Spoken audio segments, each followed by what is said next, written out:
What's up, guys? And welcome back to another 2-minute drill. Today I'm going to talk about diet phases. So if you didn't go back and watch the calorie formula video, go back and watch it because I'm going to reference it here.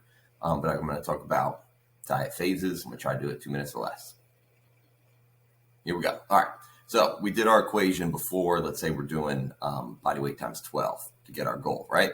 So dieting and cutting should be done in phases, just like a training program should. And when you're eating in a calorie deficit, it has a time limit, not a weight limit.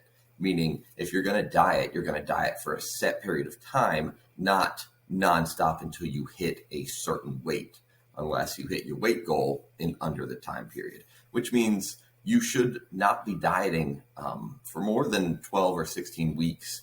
Most of us. It really depends on how much body fat you have to lose, where you are starting, how many times you've cycled through, how much of a break you've taken, whatever. But just the rule of thumb being 12 weeks is a really good timeline to stick to. So it cut down for 12 weeks. Your body's going to adapt to being in a deficit for that long. So after that period of time, you need to refeed and build yourself back up to maintenance and have yourself, your metabolism adjust back up. And what it is would be like a reverse diet. Rotating 12 weeks on a diet, your recovery period should be at least half the length of the time that you were in a deficit. So if you're doing a 12-week diet, your recovery period should be at least 6 weeks. I like to say 8 weeks. 12 weeks of a cut, 8 weeks of recovery. So something might look like this. If you cut down for 12 weeks, you do 12 weeks consistently of a diet, you'd recover for 8 to 12 weeks. So the first weeks 1 and 2 of your recovery, you'd add 1 plus 1 from your cut. And then weeks 3 and 4 be plus 2, then plus 3, then plus 4 on your way back up. So if I did body weight times 12, during my recovery, I do body weight times 13 for 2 weeks. And as long as I'm not gaining any fat, body weight times 14. No fat times 15, no fat times 16. That's my recovery period. Oh, so that's 2 minutes. So rotating